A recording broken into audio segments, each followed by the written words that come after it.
In early 2025, the White House published an image depicting the president as a king. Soon after, his allies began using terminology that implied divine legitimacy. On June 14th, the administration scheduled the U.S. Army 250th Anniversary Parade in Washington, D.C., coinciding with the president's 79th birthday. The event was designed as a massive, centralized projection of state and military power right in the nation's capital. The president issued a direct warning to anyone planning to disrupt the celebration. He stated publicly that demonstrators would be met with very big force. The stage was set for a physical clash. Gathering hundreds of thousands of dissenters in Washington would have played exactly into this setup. It offered a single, concentrated target for law enforcement and military personnel to engage and overwhelm. So the organizers made a counterintuitive choice. They boycotted Washington, D.C. entirely. They left the National Mall empty of opposition. Instead, a coalition of more than 200 progressive groups, led by the 50-51 movement and Indivisible, developed a different approach. They called it the No Kings protest. Their tactical objective was decentralized visibility. Rather than massing in one city, they directed citizens to protest in their own hometowns. This forced the state to monitor and respond to thousands of separate locations simultaneously. By refusing the geographical battleground chosen by the administration, the resistance became a dispersed, moving target. You cannot trap an opponent that refuses to stand in one place. Coordinating a synchronized event across thousands of cities without a traditional leadership hierarchy poses a massive logistical challenge. There was no single headquarters issuing minute-by-minute orders. Algorithms filled the void. Platforms like TikTok, Reddit, and X functioned as a decentralized routing framework.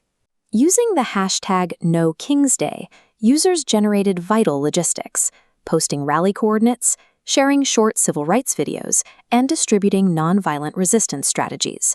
Traditional political organizing relies on phone banks, mailing lists, and regional directors, a process that takes months.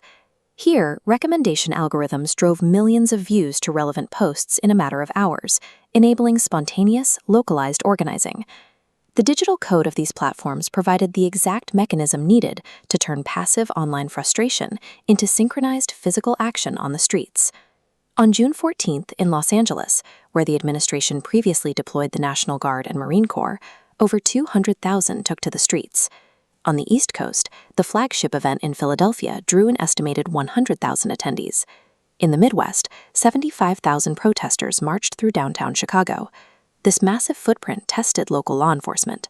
In Brevard County, Florida, the local sheriff threatened to use attack dogs and deadly force against anyone deemed violent. Yet the decentralized nature of the event allowed local chapters to adapt instantly to their specific environments. In Hawaii, organizers autonomously rebranded their rally to No Dictators, out of respect for the local King Kamehameha Day parade held the same day. European chapters executed a similar pivot. To avoid confusion with their own constitutional monarchies, organizers in countries like the United Kingdom gathered under the banner of No Tyrants.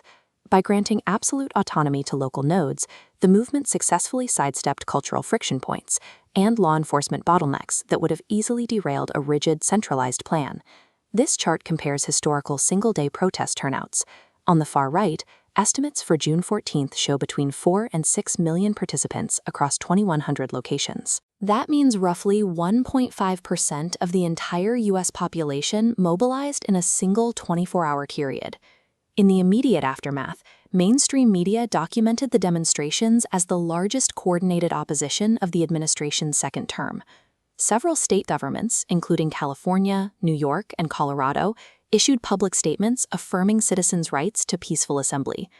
Behind the staggering data were millions of individual citizens. Their decentralized grassroots messaging provided a stark contrast to the administration's highly orchestrated military parade. The June 14th protests demonstrated that when an administration attempts to concentrate authority in a single monarchical figure, its opposition can find strength by doing the exact opposite. By refusing to meet centralized force on its own terms, the movement showed how an omnipresent, leaderless swarm can be far harder to contain than a traditional front.